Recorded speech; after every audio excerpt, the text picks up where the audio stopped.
নমস্কার বন্ধুরা, আমার ছোট্ট রান্নাঘরে আপনাদের সবাইকে স্বাগত।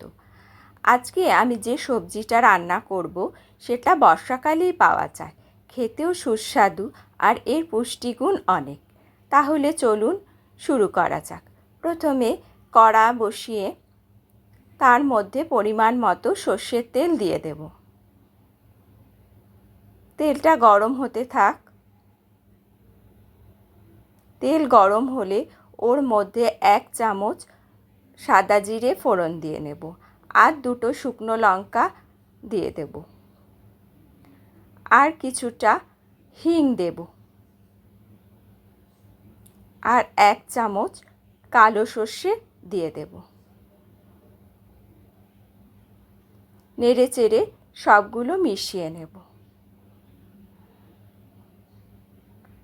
ফোড়ন ভাজা ভাজা হয়ে যখন সুন্দর গন্ধ বের হবে তখন তার মধ্যে একটা বড় সাইজের পেঁয়াজ কুচনো দিয়ে দেব।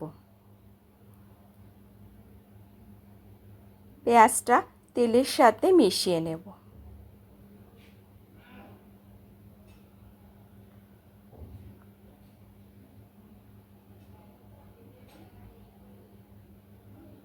পেঁয়াজ একটু ভাজা হলে ওর মধ্যে একটা বড় সাইজের আলু আমি লম্বালম্বি কেটে রেখেছিলাম, সেটা এর মধ্যে দিয়ে দেব।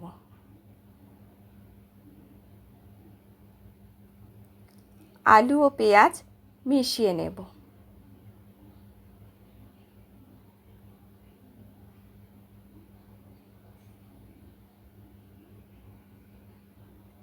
এবার পরিমাণ মতো নুন দিয়ে দেব।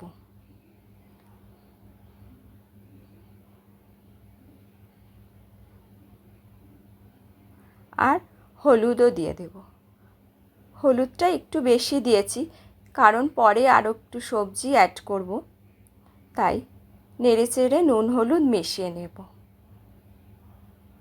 আলু ও পেঁয়াজটা একটু ভাজা ভাজা করতে হবে।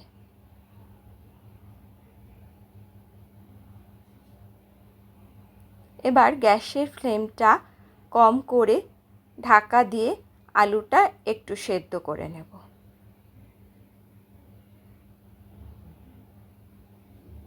5 মিনিট বাদে ঢাকা সরিয়ে দেখে নেব আলুটা ভাজা হলো কিনা। আলু পেঁয়াজটা ভালোভাবেই ভাজা হয়ে গেছে। এবার এর মধ্যে আমি সবজি অ্যাড করব। কুদলিগুলো ভালো করে ধুয়ে 4 টুকরো করে লম্বালম্বি কেটে রেখেছিলাম, সেগুলোই দিয়ে দিলাম। আলু ও কুদলি ভালো করে নেড়েচেড়ে মিশিয়ে নেব। এই সবজিটায় জলের ব্যবহার করব না, সেই জন্যে গ্যাসটা কমিয়ে কমিয়েই রান্নাটা করব। শুকনো শুকনো এই সবজিটা রুটির সাথে খেতে খুব ভালো লাগে, ভাতের সাথে খাওয়া যেতে পারে।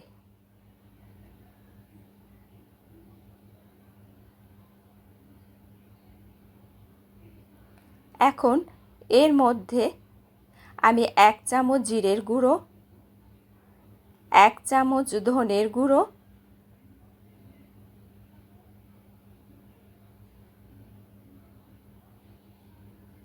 ও 1 চামচ কাশ্মীরি লঙ্কার গুঁড়ো দিয়ে দেব।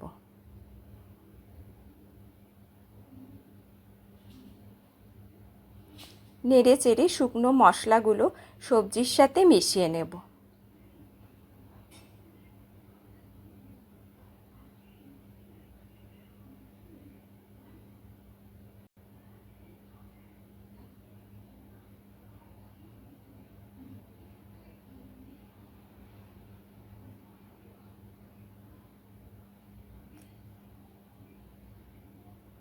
এবার ঢাকা দিয়ে মিনিট 10 রেখে দেব।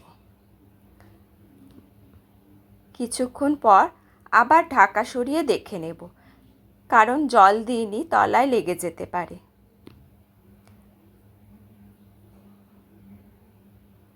এবার দেখে নেব সবজিগুলো কেমন নরম হয়েছে কিনা। আর একটু হলে মনে হয় ভালো হয়।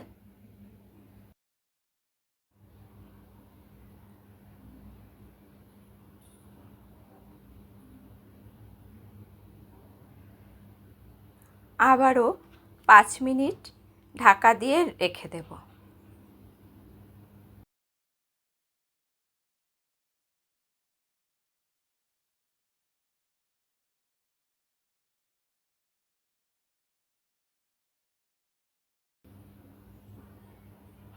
পাঁচ মিনিট বাদে ঢাকা সরিয়ে দেখে নেব সবজিগুলো নরম হয়েছে কিনা।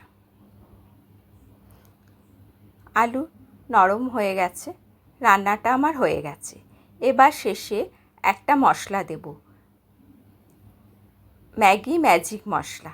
এটা দিলে রান্নার স্বাদটা অনেক গুণ বেড়ে যাবে। আমার রান্নাটা হয়ে গেল।